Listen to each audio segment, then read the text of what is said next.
ನಮಸ್ಕಾರ ಎಲ್ಲರಿಗೂ. ಮಕ್ಕಳಿಗೆ ಸ್ಕಾಲರ್ಶಿಪ್ ಸಿಗುತ್ತೆ. ಎಲ್ಲ ರೀತಿಯ ಸ್ಕಾಲರ್ಶಿಪ್ನೂ ಕೂಡ ಸರ್ಕಾರದವರು ಈ ಒಂದು ಅನುಕೂಲವನ್ನು ಮಾಡಿಕೊಟ್ಟಿದ್ದಾರೆ. ಎಲ್ಲ ಒಂದು ಮಕ್ಕಳಿಗೆ ಸ್ಕಾಲರ್ಶಿಪ್ ಸಿಗಬೇಕು ಅಂಥೇಳಿ. ಆದರೆ ಈ ಒಂದು ಸ್ಕಾಲರ್ಶಿಪ್ ಬಂದ್ಬಿಟ್ಟು ತಿಂಗಳಿಗೆ 2,000 ರೂಪಾಯಿ ಅನ್ನೋ ಹಾಗೆ ವರ್ಷಕ್ಕೆ 24,000 ರೂಪಾಯಿ ಈ ಒಂದು ಸ್ಕಾಲರ್ಶಿಪ್ ಸಿಗ್ತಾ ಇದೆ. ಗಂಡು ಮಕ್ಕಳಿಗೆ ಮತ್ತು ಹೆಣ್ಮಕ್ಳಿಗೆ. ಅದರಲ್ಲೂ ಮುಖ್ಯವಾಗಿ ತಂದೆ ಇಲ್ಲದ ಮಕ್ಕಳಿಗೆ ಮಾತ್ರ ಈ ಒಂದು ಸ್ಕಾಲರ್ಶಿಪ್ ಸಿಗೋವಂಥದ್ದು. ಸರ್ಕಾರದಿಂದ ಈ ಒಂದು ಒಳ್ಳೆ ಯೋಜನೆ ಅಂತಲೇ ಹೇಳ್ಬೋದು. ಸರ್ಕಾರದಿಂದ ಬಂದಿರೋಂಥ ಹೊಸ ಯೋಜನೆ ಮತ್ತು ಒಳ್ಳೆಯ ಯೋಜನೆ ಅಂತಲೇ ಹೇಳ್ಬೋದು. ಈ ಒಂದು ಯೋಜನೆನ ತಂದೆ ಇಲ್ಲದ ಮಕ್ಕಳಿಗೆ ಪ್ರತಿ ತಿಂಗಳು ಅನ್ನೋ ಹಾಗೆ 2,000 ರೂಪಾಯಿ ಹಾಗೆ ವರ್ಷಕ್ಕೆ 24,000 ರೂಪಾಯಿ ಸಿಗ್ತಾ ಇದೆ ಅಂಥೇಳಿ ತಿಳಿಸ್ತಾ ಇದ್ದಾರೆ.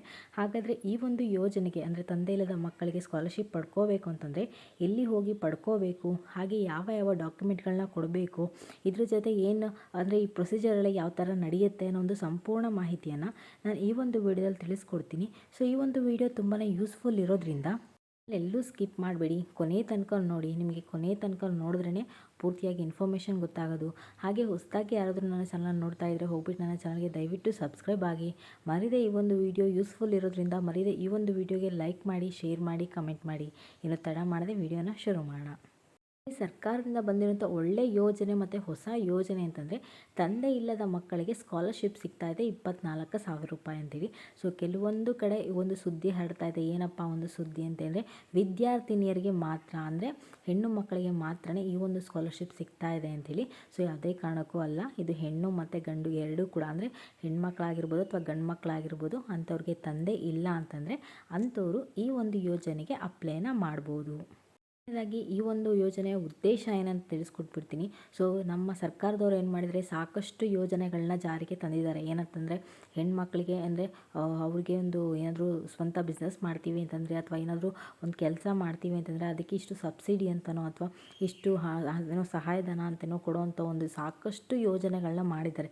ಸೊ ಬೇರೆ ಕಡೆ ಹೋಗ್ಬಿಟ್ಟು ಏನೋ ಕೆಲಸ ಮಾಡೋಕ್ಕಾಗಲ್ಲ ಅಂಥೇಳಿ ಏನೋ ಅವ್ರದ್ದೇ ಆದಂಥ ಒಂದು ಸರ್ಕಾರದಿಂದನೇ ಕೆಲವೊಂದು ಏನೋ ಯೋಜನೆಗಳನ್ನ ಕೂಡ ಜಾರಿಗೆ ತಂದಿದ್ದಾರೆ. ಅಲ್ಲೆಲ್ಲ ಕೂಡ ಹೋಗ್ಬಿಟ್ಟು ನೀವು ಈ ಒಂದು ಕೆಲಸವನ್ನು ಮಾಡಿದ್ರೆ ನಿಮ್ಗೆ ಇಂತಿಷ್ಟು ಹಣ ಅಂತಲೂ ಕೂಡ ಕೊಡ್ತಾರೆ. ಸಾಕಷ್ಟು ಯೋಜನೆಗಳು ಹೆಣ್ಮಕ್ಳಿಗೆ ಏನು ಅವ್ರ ಕಾಲ ಮೇಲೆ ಅವ್ರು ನಿಂತ್ಕೊಳ್ಳಿ, ಯಾರಿಗೂ ಕೂಡ ಡಿಪೆಂಡೆಂಟ್ ಆಗಬಾರ್ದು, ಇಂಡಿಪೆಂಡೆಂಟಾಗಿ ಬದುಕಲಿ ಅನ್ನೋ ಒಂದು ಉದ್ದೇಶದಿಂದ ಸಾಕಷ್ಟು ಜನರಿಗೆ ಈ ಒಂದು ಏನೋ ಅವಕಾಶವನ್ನು ಮಾಡಿಕೊಟ್ಟಿದ್ದಾರೆ ಅಂತ ಹೇಳ್ಬೋದು. ಅನುಕೂಲವನ್ನು ಮಾಡಿಕೊಟ್ಟಿದ್ದಾರೆ ಸಾಕಷ್ಟು ಯೋಜನೆಗಳಿಂದ ಸಾಕಷ್ಟು ಮಹಿಳೆಯರಿಗೆ.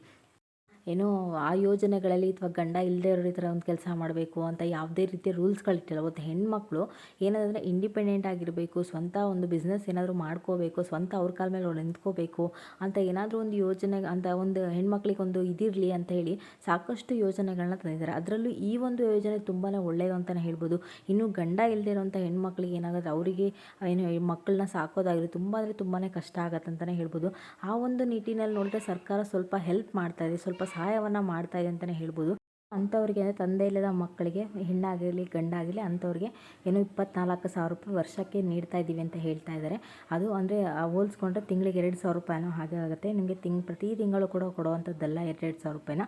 ಇದು ಬಂದುಬಿಟ್ಟು ವರ್ಷಕ್ಕೆ 24,000 ರೂಪಾಯಿ ಅಂತಲೇ ಆಗುತ್ತೆ. ಆ ಒಂದು 24,000 ರೂಪಾಯಿ ನಿಮ್ಮ ಕೈಗೆ ಸಿಕ್ತು ಅಂತಂದರೆ ಅವರ ಮಕ್ಕಳ ವಿದ್ಯಾಭ್ಯಾಸಕ್ಕೆ ಅಥವಾ ನಿಮಗೆ ಏನಾದರೂ ಒಂದು ಏನು ತೊಂದರೆಗೆ ಇದು ತುಂಬಾ ಉಪಯೋಗ ಆಗುತ್ತೆ ಅಂತಲೇ ಹೇಳ್ಬೋದು. ಒಂದು ಯೋಜನೆಗೆ ನೀವೇನಾದರೂ ಅರ್ಜಿ ಹಾಕಬೇಕು ಅಂದರೆ ಎಲ್ಲಿ ಹೋಗಿ ಹಾಕಬೇಕು ಅಂತೇಳಿ ಮೊದಲನೇದಾಗಿ ತಿಳಿಸ್ಕೊಡ್ತೀನಿ.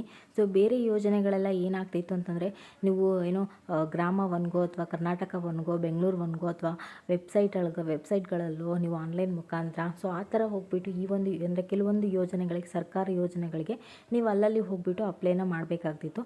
ಆದರೆ ಈ ಒಂದು ಯೋಜನೆಗೆ ನೀವೇನಾದರೂ ಅರ್ಜಿ ಸಲ್ಲಿಸಬೇಕು ಅಂತಂದರೆ ಇದು ಯಾವುದೇ ರೀತಿಯ ಏನೋ ಆನ್ಲೈನ್ ಮುಖಾಂತರ ಅರ್ಜಿ ಸಲ್ಲಿಸೋದಲ್ಲ.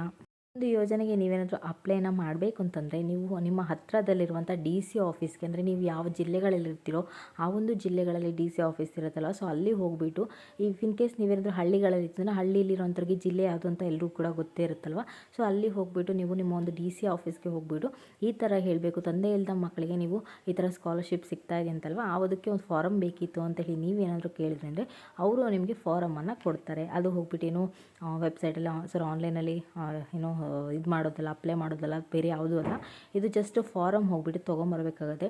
ಅದಕ್ಕಿಂತ ಮುಂಚೆ ಇನ್ನೊಂದೇನಪ್ಪ ಅಂತಂದರೆ ನೀವೇನಾದರೂ ಫಾರಮ್ ತೊಗೋಬೇಕು ಅಂತ ಹೋದಾಗ ನೀವು ಬೇರೆಯವ್ರನ್ನೋ ಅಥವಾ ನಿಮ್ಮ ಅಣ್ಣನೋ ತಮ್ಮನೋ ಅವ್ರನ್ನ ಕಳಿಸೋದಲ್ಲ. ಆ ಒಂದು ಹೆಣ್ಮಗು ಯಾರು ತಂದೆ ಇಲ್ಲದ ಯಾರು ತಾಯಿಯ ಮಗು ಇರ್ತಾರಲ್ಲ ಸೊ ಅಂತಹ ತಾಯಿ ಹೋಗ್ಬಿಟ್ಟು ಆ ಒಂದು ಫಾರಮ್ನ ತೊಗೊಬೇಕಾಗತ್ತೆ.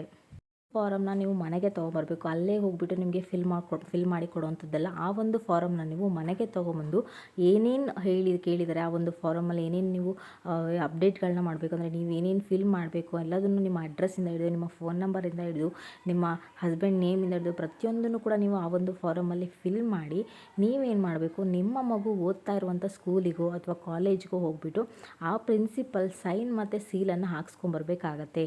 ಈ ಒಂದು ಕೆಲಸವನ್ನು ನೀವು ನಿಮ್ಮ ಮಗುವಿನ ಕೈಯಲ್ಲಿ ಕೊಡೋದು ಅಥವಾ ನೀವೇ ಹೋಗ್ಬಿಟ್ಟು ಹಾಕ್ಸ್ಕೊಂಬರೋದು ತುಂಬಾ ಒಳ್ಳೆಯದು. ಬೇರೆಯವ್ರ ಕೈಯಲ್ಲಿ ಕೊಟ್ಟು ಮಾಡಿಸೋದಕ್ಕಿಂತ ನೀವೇ ಹೋಗ್ಬಿಟ್ಟು ಮಾಡಿಸ್ಕೊಂಬಂದರೆ ಇದು ತುಂಬಾ ಒಳ್ಳೆಯದು. ಅದಾದ ಬಳಿಕ ಏನು ಮಾಡಬೇಕು ಅಂತಂದರೆ ನೀವು ಆ ಒಂದು ಫಾರಮ್ನ ಏನು ಸೀಲ್ ಆ್ಯಂಡ್ ಸೈನ್ ಹಾಕ್ಸ್ಕೊಂಡಿರ್ತೀರಲ್ಲ ಆ ಒಂದು ಫಾರಮ್ನ ಹೋಗ್ಬಿಟ್ಟು ಮತ್ತೆ ಪುನಃ ಹೋಗ್ಬಿಟ್ಟು ನಿಮ್ಮ ಒಂದು DC ಆಫೀಸ್ಗೆ ಹೋಗ್ಬಿಟ್ಟು ಈ ಒಂದು ಫಾರಮ್ನ ನೀವು ಕೊಡಬೇಕಾಗತ್ತೆ. ಕೊಡಬೇಕು ಅಂದರೆ ಜಸ್ಟ್ ಹೋಗ್ಬಿಟ್ಟು ಫಾರಮ್ ಕೊಡುವಂಥದ್ದಲ್ಲ, ಅದಕ್ಕೆ ಕೂಡ ನೀವು ಕೆಲವೊಂದು ಸರ್ಟಿಫಿಕೇಟ್ಗಳನ್ನ ತೊಗೊಂಡೋಗ್ಬೇಕಾಗತ್ತೆ. ಏನಪ್ಪ ಒಂದು ಸರ್ಟಿಫಿಕೇಟ್ ಅಂತೇಳಿ ನೀವು ಕೇಳೋದಾದರೆ ನಿಮ್ಮ ಹಸ್ಬೆಂಡ್ನ ಡೆತ್ ಸರ್ಟಿಫಿಕೇಟ್ ಇರುತ್ತಲ್ಲ ಅದ್ರ ಜೊತೆ ಅವರ ಆಧಾರ್ ಕಾರ್ಡು ಮತ್ತು ID ಪ್ರೂಫ್ನ ಕೂಡ ತೊಗೊಂಡೋಗ್ಬೇಕಾಗತ್ತೆ. ಅದರ ಜೊತೆ ನಿಮ್ಮ ಮಗುವಿನ ಆಧಾರ್ ಕಾರ್ಡು ಮತ್ತು ID ಪ್ರೂಫ್ನು ಕೂಡ ತೊಗೊಂಡೋಗ್ಬೇಕಾಗತ್ತೆ. ಹಾಗೆ ಯಾವ ಸ್ಕೂಲಲ್ಲಿ ಓದ್ತಾ ಇದ್ದಾಳೆ, ಎಷ್ಟನೇ ತರಗತಿ ಓದ್ತಾಳೆ ಎಲ್ಲ ಇನ್ಫಾರ್ಮೇಷನ್ ಬೇಕಾಗುತ್ತೆ. ಅದೆಲ್ಲದನ್ನು ಕೂಡ ನೀವು ತೊಗೊಂಡು ಹೋಗ್ಬಿಟ್ಟು ನಿಮ್ಮ ಒಂದು DC ಆಫೀಸ್ಗೆ ಕೊಡಬೇಕಾಗತ್ತೆ.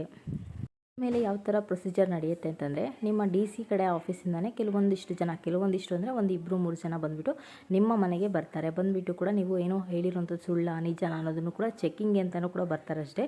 ಜಸ್ಟ್ ಚೆಕ್ ಮಾಡಿಬಿಟ್ಟು ಮತ್ತೆ ಹೋಗ್ತಾರೆ. ಅದಾದ ಮೇಲೆ ಅವರು ಏನು ಪ್ರೊಸೀಜರ್ ಮಾಡಿದರೆ ಅದೆಲ್ಲದನ್ನು ಕೂಡ ವೆರಿಫಿಕೇಷನ್ ಆದಮೇಲೆ ಅವರೇ ನಿಮಗೆ ತಿಳಿಸ್ತಾರೆ ನಿಮ್ಮ ಒಂದು ಹಣ ಬರುತ್ತೆ ನಿಮ್ಮ ಒಂದು ಖಾತೆಗೆ ಅಂತೇಳಿ. ಈ ರೀತಿಯಾಗಿ ತಂದೆ ಇಲ್ಲದ ಮಗು ಹಣವನ್ನು ಪಡ್ಕೋಬೋದು. ಸೊ ಯಾರ್ಯಾರು ತಂದೆ ಇಲ್ಲದಿರೋ ಮಕ್ಕಳಿರ್ತಾರೆ ಅಥವಾ ಯಾರಾದರೂ ನಿಮ್ಗೆ ಗೊತ್ತಿರೋಂಥ ಮಕ್ಕಳಿರ್ತಾರೆ ಅಂಥವ್ರಿಗೆ ಈ ಒಂದು ವಿಡಿಯೋನ ಶೇರ್ ಮಾಡಿ. ಅವ್ರಿಗೂ ಕೂಡ ತುಂಬಾ ಹೆಲ್ಪ್ಫುಲ್ ಆಗುತ್ತೆ.